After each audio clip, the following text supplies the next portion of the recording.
welcome to Tailgate Update. We've got number 78, and we have, starting this week, in just disregard to the way we usually do things, we're starting with the NBA. Yeah. It just wrapped up last night, so why not give it a fresh start? So, Ryan, tell us a little bit about the NBA Finals. I might call it a little bit myself. Okay, so before we get there, we have a little bit of news to talk about. Okay. So the Suns are sending the Slim Reaper, KD, to Houston as one of the three teams he had listed as teams he wanted to be traded to. I personally think that's stupid, but I mean, good for the Suns helping the old man get to where he wanted to go. So Phoenix is going to receive Jalen Green, Dylan Brooks, the number 10 pick, and 5 second-round picks in return for a 36-year-old multiple leg/ankle injured man. That is every single one of those dinosaurs. So 5 second-round picks for a 36-year-old? no, I'm just saying, like, if you get anybody who's over the age of 28, which is 90% of the league, they're all going to have a long injury list. Well, yeah, but this is in the last, 5 years. He's just I mean, that's part of the course, okay? When you're 7 feet tall, your limbs are not meant to stand up against the stress of basketball. Well, there's a reason why they call him a Slim Reaper, man. Yeah, I'm agreeing with Ryan. It's a heck of a haul for an old dude. It is. It is. It is an incredible haul for something I've never seen 5 second-round picks. You're right. Absolutely. Tyrese Halliburton tore his Achilles last night in the Game 7 loss to the Thunder. He was playing with a calf strain, which ultimately usually leads to the torn Achilles, as we saw with Tatum and we saw with Lillard. A long time ago, we saw it with KD. We did, yes. 2021? Or no, it wasn't 21. He was with the Nets. Was it really? I think it was the Nets. No, he did that with the Warriors. The last year he was with the Warriors. Oh, it was the Warriors? Okay. Yeah, okay. I believe so. Well, if you look at the anatomical nature of said body parts, it would make sense that they would lead each other. That a weakness in that area would cause another injury. You know what I'm saying? Yeah, I get you. If you have for example, if you have an ankle injury, it puts more stress on your knees, so then you're more likely to get a knee injury because it's compensating for a set limb or body part. Your ankle is not a limb, but yes. See, this is how this works. Yeah, it makes sense. And I was going to say as well that a lot of the word on the street has been about the fact that there's a lot more Achilles injuries now that players aren't wearing high-top shoes. I saw that too. I saw that correlation. Yeah, I could believe that. I mean, I think they're trying to get together some studies on that because it makes a lot of sense. I don't know how basketball players ever did it until the 90s because those shoes were terrible. Yeah. I don't even know, even now they could really up it a little bit, but I cannot figure out why basketball is associated with these terrible shoes. I mean, that's how we all got, what's that brand of shoe that everybody was wearing in the 60s? Converse. Converse. Yeah. Converse. Yeah. Didn't they wear those, that style of shoe? But you remember you read some of the injury reports from a long time ago, 60s and 70s. Achilles wasn't one of the injuries you saw listed a lot. Isn't that because it was almost always a season-ending injury?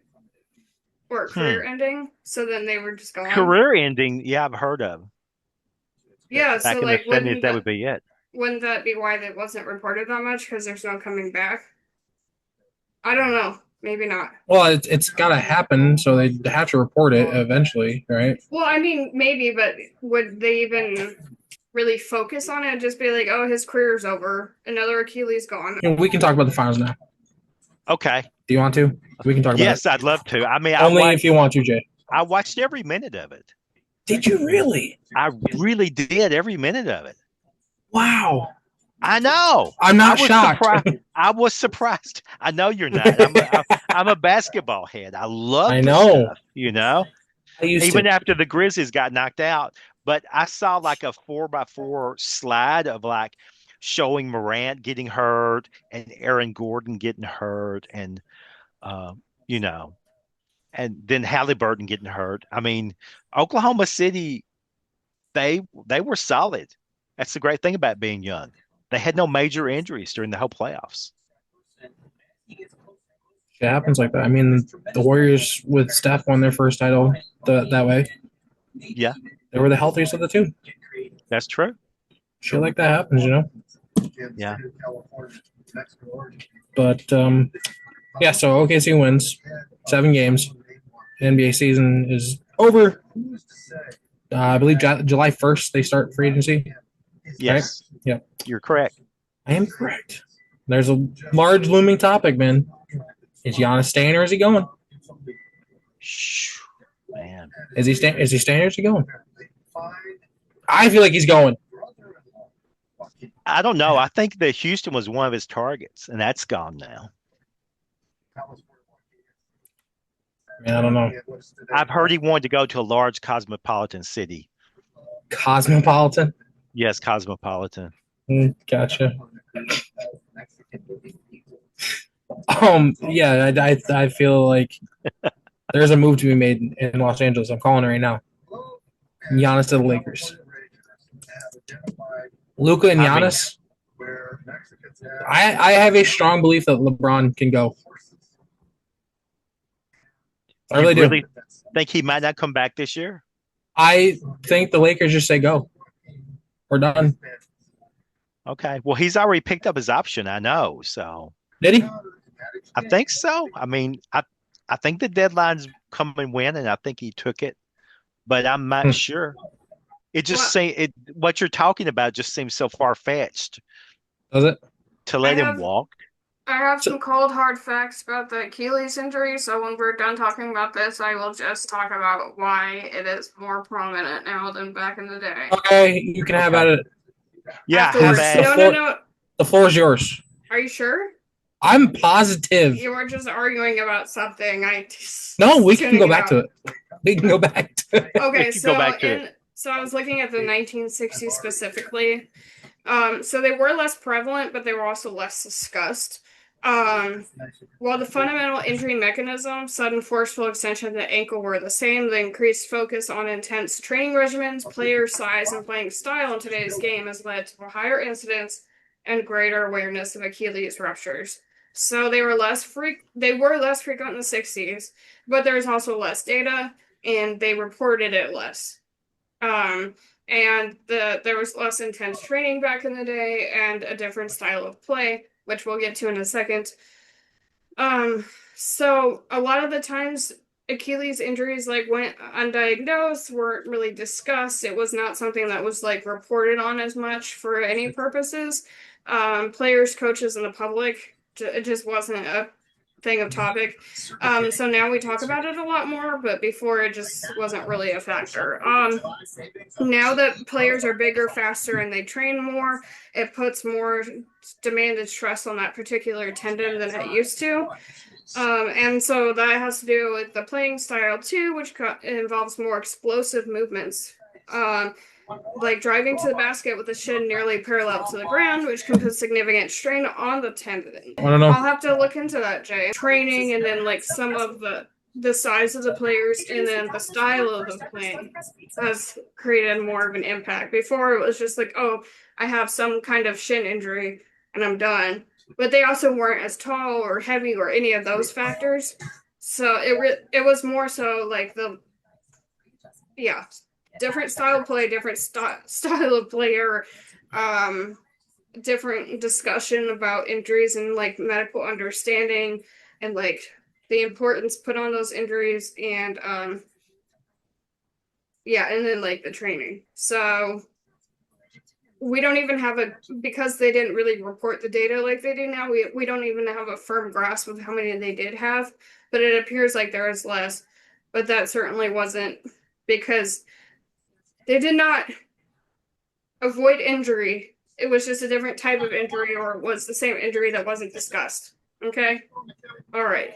Okay. That makes sense. Yeah, I was going to say that uh, one of the theories I heard was exactly what you had talked about. That was the fact that the incidents really ramped up once players started doing full body muscle training, which Yeah. never happened before the 80s. Or I mean, Karl Malone was just a big dude who played, Right. but then like 15 years later, there's a lot of guys that are like skinny little ankles, but Right. they're really broad chested and really wide on the shoulders, and so that's that much more weight they have to support than Yeah, what they and would the moves naturally are have. more sophisticated Oh too. yeah.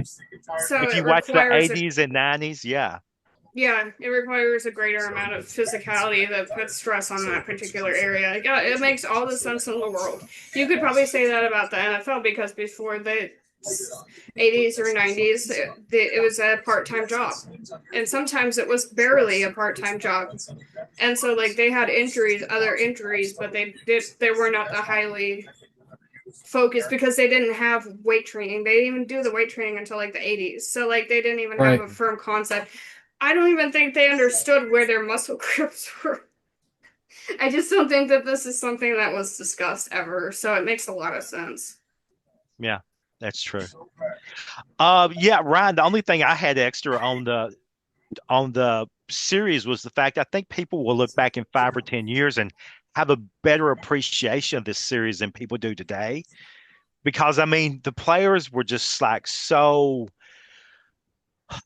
they seem kind of nondescript, you know. I wasn't excited about any of the players playing. Halliburton, Oh my God, yes. nobody had any personalities.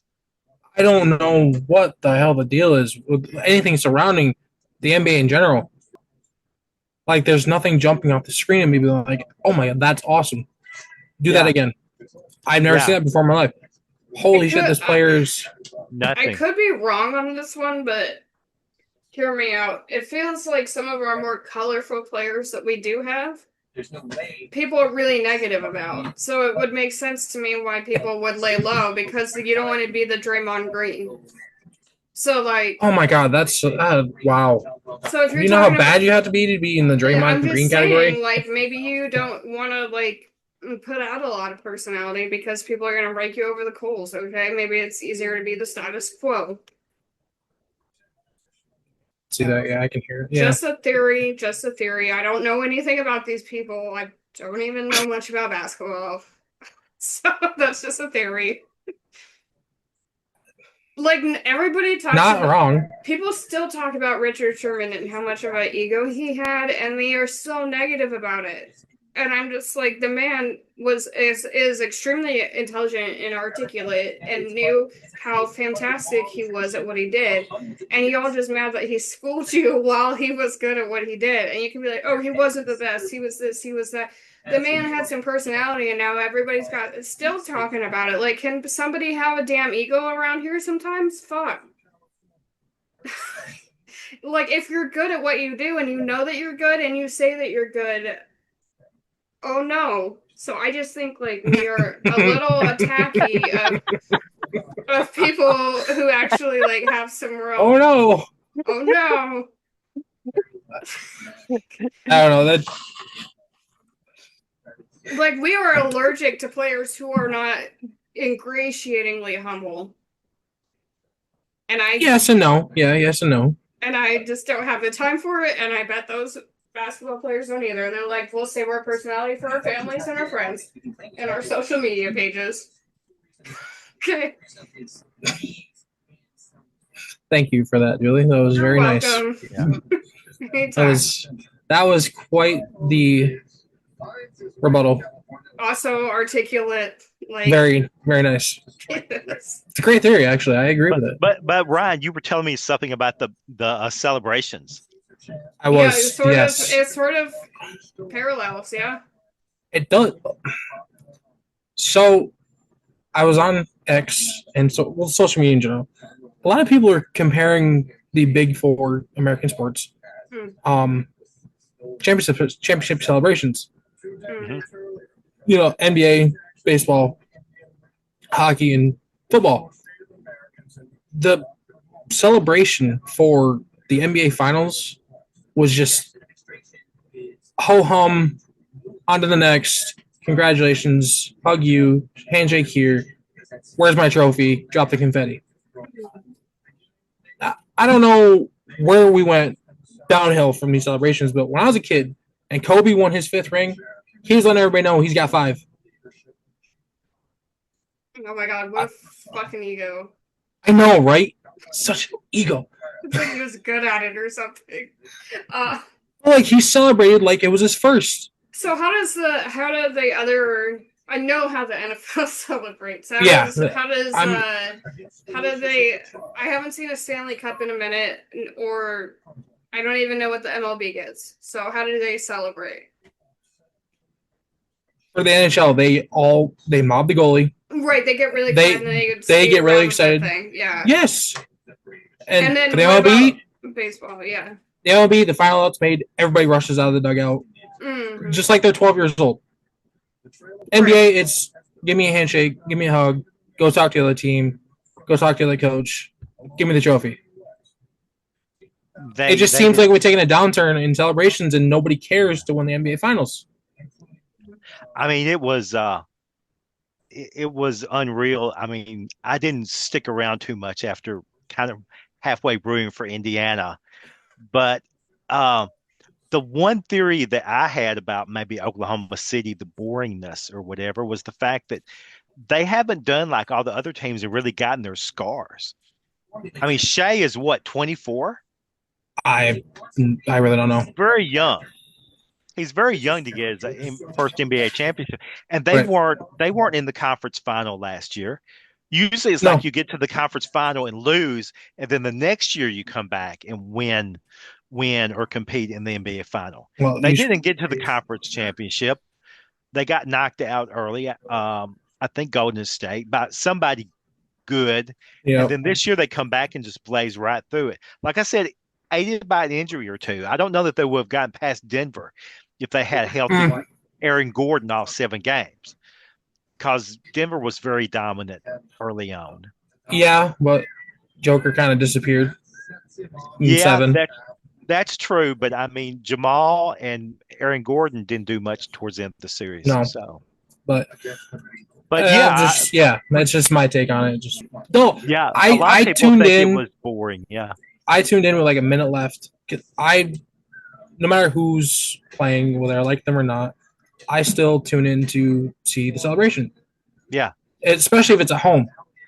Because that shit's like, that's awesome. The home crowd gets into it. Yeah, not just home, but home game 7. Good yes. Night. I mean, they should be just so relieved. Yes. So I tuned in, watched the last minute of the game, and I just went, oh, this is boring. So the buzzer went off, and I was just like, okay, let's see. And I was like, oh, I've had enough of this. I turned it off. Oh, I have some more.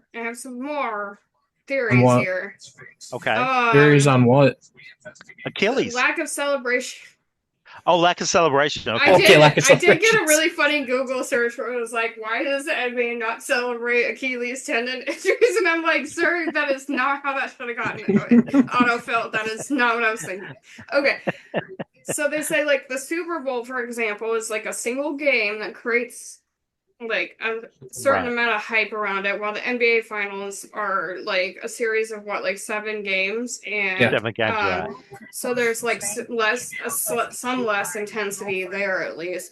Also the Super Bowl, the Stanley Cup, those are like cultural phenomena, so to speak, and the NBA finals is, I mean, half the country probably doesn't even know it just happened. So they do leave a lot of it for the locker room. Apparently they do a lot of champagne and cigars back there, but there's a lot of like rules about what they can do on the court, so they want to avoid that. And then also just like the general lack of excitement around the game, period. So like around the rules... NBA with the ratings dropping and just like general lack of interest. So that might be part of it, but it seems to me that they save most of it for private So they don't show emotion on the court. They save it for the locker room. Yes, so they don't get in trouble or whatever. But like one thing for NHL, they parade on the rink. They parade the Stanley Cup around, right? That's the hardest trophy to win. And they skate around. Yeah, but that's what I mean. They're skate around with it. Yeah, and they break it. But they don't. Yeah, and they break it. They dent it. But they don't do that in basketball. They give the trophy out in the locker room. Yeah. So that's maybe it's different. more of a culture thing because it seems like they really get hype in that locker room. Huh. Yeah. I mean, the Florida Panthers have been partying for 10 days straight. So I swear to God, I remember people like making out with the Stanley Cup when I was a kid. They would just like start kissing on the side of it. Yeah, they still do that. Yeah. Yeah, like but it is a different vibe. But it is a different vibe. They would celebrate differently if they got the Stanley Cup in the locker room. Like, the fans would be like, why did they leave so fast? Why are they not that interested in there? Like, we have a party to get to right now, and fuck y'all, we want to get our Stanley Cup so we can make out with it and drink champagne out of it. Okay. Well, speaking of good celebrations, why don't we move ahead to Major League Baseball? Okay, so there is a couple injuries here. Okay. The Atlanta Braves are placing their ace, Chris Sale, on the IL, 15 days, with a fractured left rib cage. He apparently injured himself fielding a ground ball in his last start, and he was stretching and just didn't feel right. And they're like, "Oh, you have a fractured rib cage." So he's going on IL. I pulled a muscle in my hip just trying to get in and out of my car when I was parallel parking, trying to make sure I was close enough to the curb. Look, there is no safe time on these streets. Yeah, you just keep aging yourself, Julie. You really do. It happens. But I was going to say it's too kind to say you're a pitcher and you're fielding a ground ball. You're literally trying to dive out of the way of a ground ball if you're the pitcher. No, actually, he was back to you. He was actually trying to field a ground ball on the left side of the mound. Okay. I guess he dove for it and just landed on his left side. Wow. Yeah. So well, some of your ribs, depending on where, because we have a lot of them, as we know. Some of them are like really easy to break and really easy to damage. They don't have as much protection. Like, for example, all the fat that lives on most of our stomachs and the muscles and stuff like that. Like, it doesn't exist in certain areas. So if you hit it in the right place, it'll get one of those more vulnerable ribs. Because when they say fracture of the rib cage, it's like, where? Anyway, I know. So, Sale was 5-4 with a 2.52 ERA and 15 starts this year. So, he'll be waiting for 15 days to see what happens. Another one. Baltimore is placing their catcher Adley Rutschman on the IL with a left oblique strain. He's going to be out through the All-Star break, which is like the middle of next month. Yeah, these obliques are just ridiculous. Every time I turn around, somebody's got an oblique injury.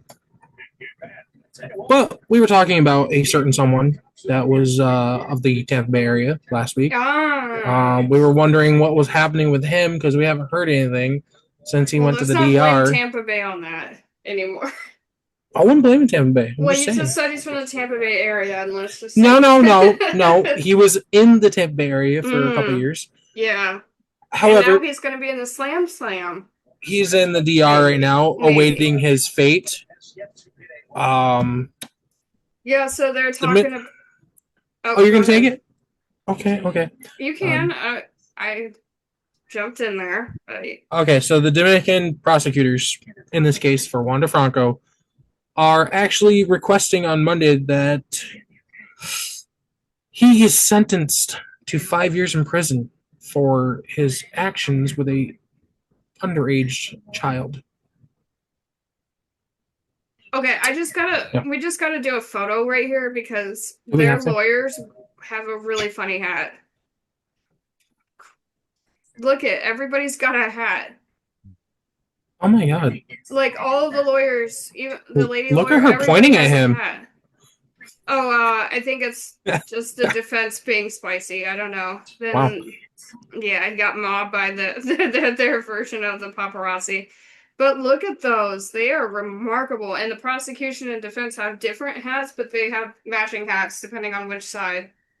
I love to see him cry. Oh, I like it. Well, they said there is sufficient evidence to prove Franco had a relationship with the minor.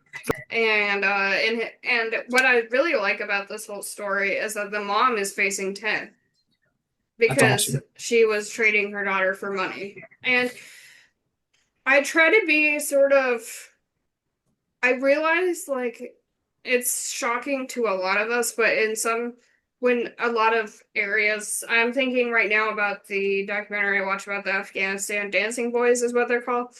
The parents sell their children for not a lot of money, and it's really hard to like kind of grasp that concept because she's definitely like pimping out her daughter for cash, her child daughter.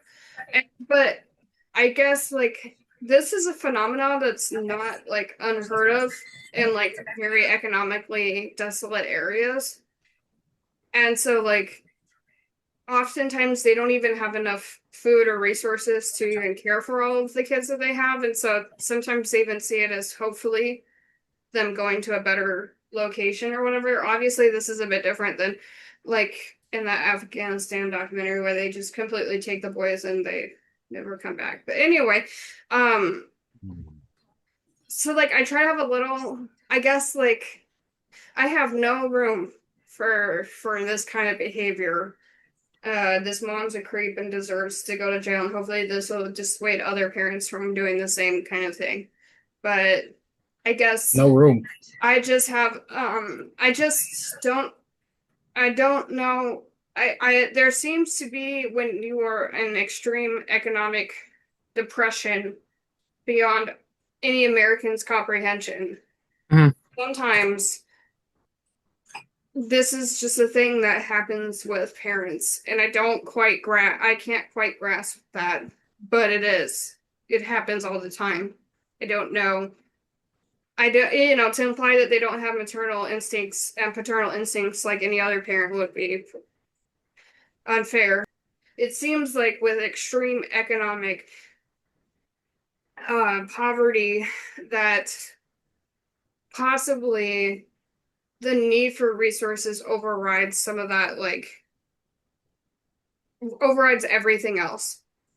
And I don't quite understand that phenomena, but um I still Yeah. obviously could never advocate for pimping out your daughter like that. And so I'm glad she's getting the 10 years. Find something else. Maybe just yourself, you know? All the discussion is like above my pay grade, Yeah. but Same. just from what you were saying, I would just add a harsh, harsh fact of life that the fact that a uh, major league player, his resources are so far and above the Yeah. resources for the mother that his legal team was probably much more experienced than Mm. being able to get a good defense for him rather than for Mm-hmm. her, which would be with her, it would be almost a case of first impression because that is so rare for a mother to stoop to such levels that they would really, there's hardly any defense for her actions.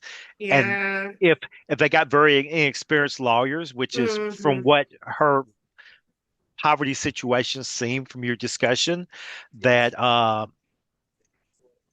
they would just Ah, like yes. they would just throw the key away with her as far as he's got the top level from all the money he saved over the years. Yeah, which almost feels like if you have greater amount of resources that you're using in that way, you should probably get slapped way harder because it's It suggesting that if you're rich, you're kind of still above the law, even if you're not completely above it, because you're going to be sitting in jail for 5 years. But absolutely, we know that happens in America all the time. Your level yes. of economy is associated with your success in the courtroom. If Diddy didn't have his defense, he would already be underneath the ground.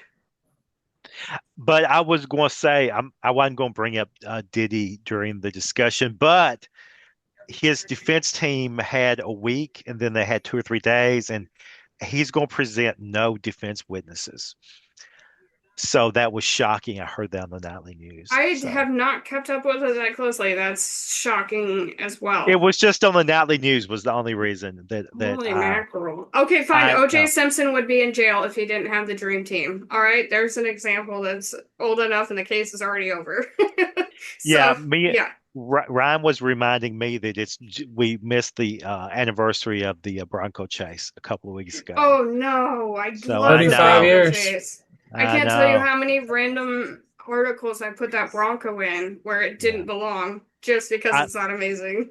I'm old enough to remember exactly where I was when that was going on. So that was pretty. Oh Y'all probably god. remember where you were, but it was probably something to do with preschool or eating glue or I something. don't even know if Uh, Ryan was alive. Ryan was not alive. Yeah, I'm I was positive of that. not. I was -3 years old. Okay. Oh my god. Oh my god. Okay. Okay, now that we brought it up. Yeah, Oh, buddy. there he is. There he is. Poor AC never deserved any of this. I mean, you got to remember, it's like literally the first live car chase they've ever shown on TV. People didn't Yeah. do that. Usually it would be too fast for them to catch. Yeah, but I mean, this is, The slowest car chase in American history. but people don't realize it went on so long. There were people on the overpasses Yes. with the signs, "Go OJ, go." Yeah, even though he wasn't even driving and was in the back trying to I swallow know, gun. Yeah. I know. But you got to remember, that's from the commercials. Yeah, yeah. That's from the Avis commercials Oh, that's so where bad. they would see him running through the airport and they would Right, yell, yeah. "Go, OJ, go." And so they're on the overpasses with the signs, "Go, And they OJ, follow him go." all he makes it back to the house. They make an agreement with AC over the phone that he can go back to the house and his mom. Because I Yeah. believe his mom was there waiting for him. Yeah. Yeah. There you go. Okay. The most epic car chase of American history ever. They were talking about, oh my god, imagine if he got out of the back of the car with the gun, especially if he lived today. OJ would have been plastered on the ground. Well, no, I don't think he had it, and also he had a picture frame. no, he had one with him. He just didn't wield it. And I think he might have left it in the back. I don't remember, but if he had what I'm saying is if he had been too quick on his feet with that in his hands, he would have been gonzo. Likely, yes. Yeah, no, completely. And it would have made sense because you have in any time in American history, if you get out of a car with a weapon and they don't know what you're going to do with it, that would be. But especially in his condition, yeah. Especially the situation in all of its complexities, yes, he would have been gone before his foot hit the ground. So that was an intriguing prospect to me that we almost lost OJ before he even went to trial. Yeah, that's true. Yeah. I was going to say, did that wrap everything up with the Major League Baseball, Ryan? Have any other news? Okay. Well, then we've got to the NHL. A little bit of off-season things going on, I believe. Yeah. Let's start with former Chicago Blackhawks star Jonathan Toews. Jonathan Toews is making his comeback at 37 years old. He is going to be late, baby. He is going to be signing with the Winnipeg Jets for 1 year, worth $2 million plus performance base bonuses. He stepped away from hockey in 2023 after dealing with long COVID and Chicago moving on after his contract expired. So he decided to take some time away and clear his head. So Did 2 you years, see that 3 years later? Did you all see the little girl who asked one of the players out to her prom? She was like 5th grade. No. Yeah, little girl, I guess wherever she is, they have a school dance. And a little girl asked one of the players if he would come with her. Okay, go ahead. Okay. So he's coming back after 3 years away. Wow. And he's going to be playing for his home team, Winnipeg Jets. Yeah. I'm actually shocked any team took a flyer on him after being away for 3 years and being 37 years old. But he did ramp up his training towards the end of last year. He said he felt great.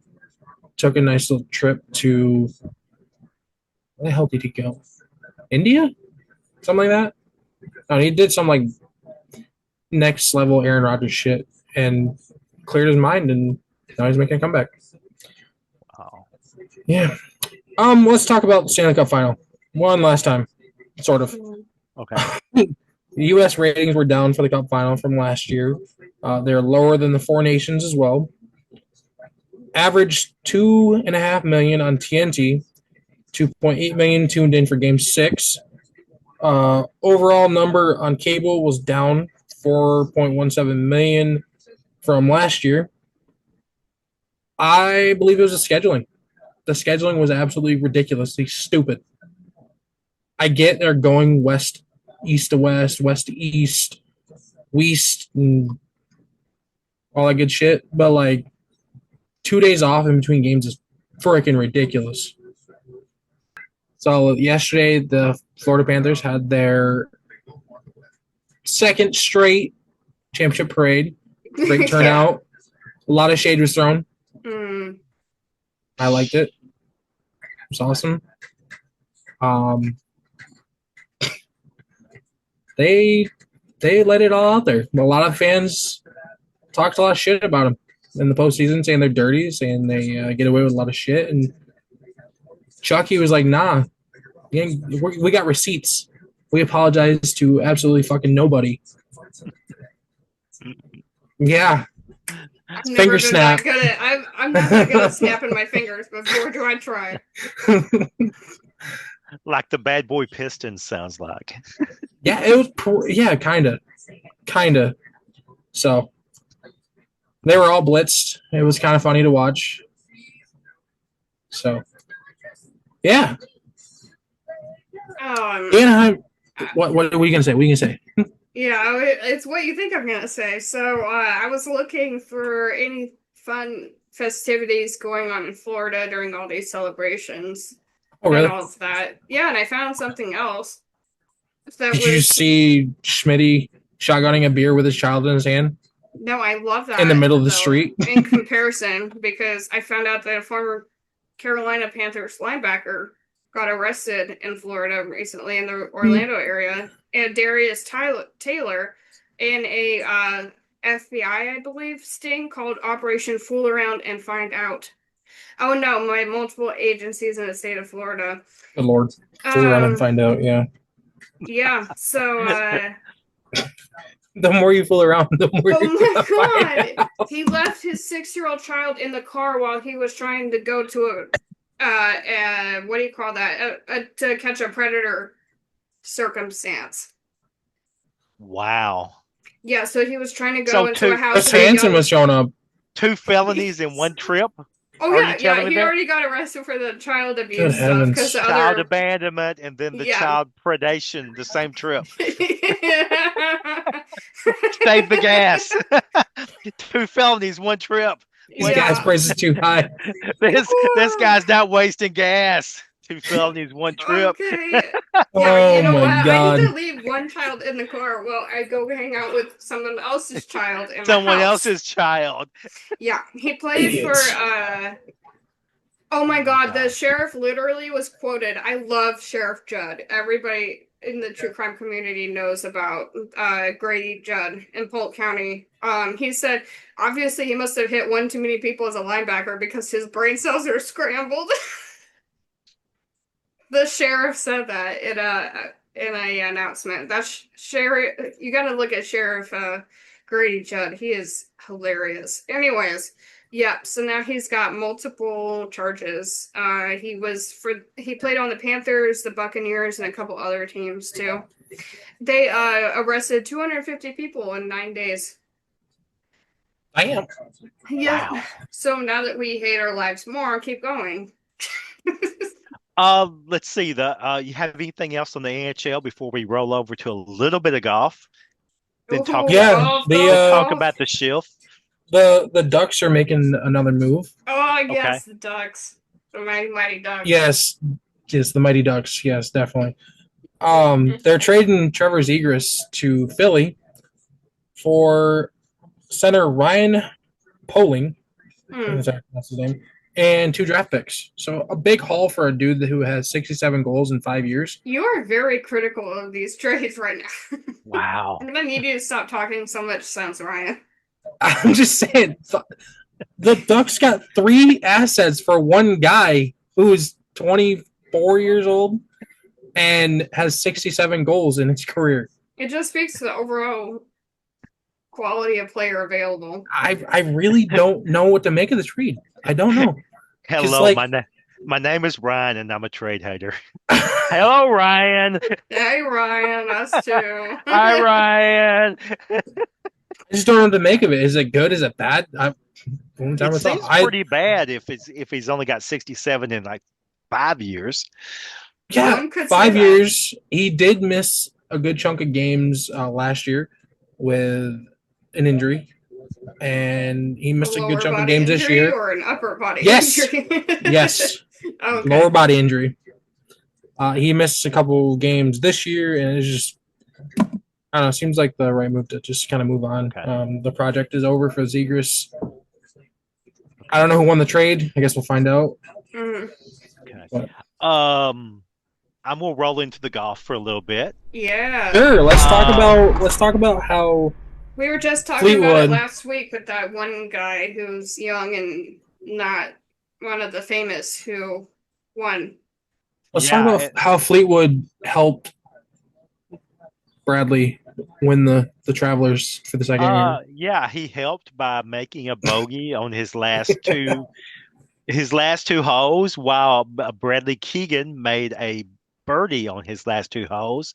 But one thing you never see on the PGA Tour happen was the fact that a guy was going into the final hole with a 1-shot lead, and he walked off the final hole, not even going into a playoff.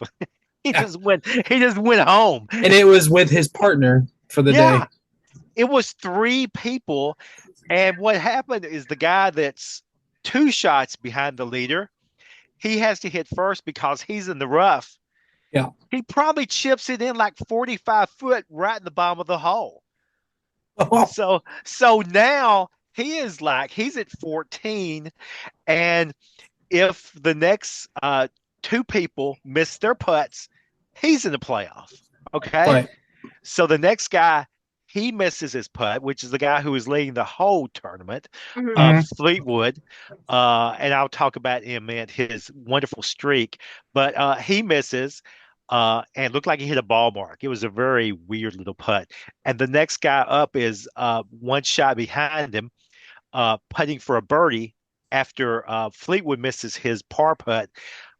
Then Keegan Bradley makes his birdie putt to win at 15 under. And it was insane to be where you're 1 shot behind going on to the 18th green, and you walk off the 18th green and you don't have to go to playoff. You just won. It's more insane than the fact you made your putt because you got to see the line. Yes. The guy you're chasing. He was 6 inches behind him. Yes. He saw the exact break. It's going to go right to left. This is the speed and everything. He drops it right in the middle, and I was like, "This is totally insane." Did he do it on purpose? No, it was just so. I'm just like, did he want to see the other guy win? Trust me, this guy has not won in 160 tournaments on the PGA Tour, and the other thing is he has finished in the top 10 in 42 tournaments on the PGA Tour, but has never won first. It's the biggest streak by far. I think the second closest person is like 34, and they retired like 10 years ago. He has the longest streak by far. Oof. He's won in Europe. He's won in Qatar, but he hasn't won. He hasn't won in the States. Weird. It's just the weird club selection. The club selection he used, I believe he went with a 9-iron. Yeah, that put him way short of the pin. Right, as it worked, Keegan Bradley was like 8 foot away, and his was like right on the fringe.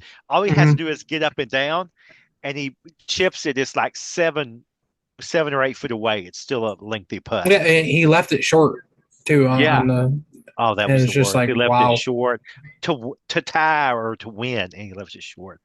Um, let's go to the Shield because there's always something happening on the Shield with the NFL. We've hardly touched on it at all. There's not much, not much on the I'm Shield. sure in the next month or so we will have something other Yeah. than just minor transactions.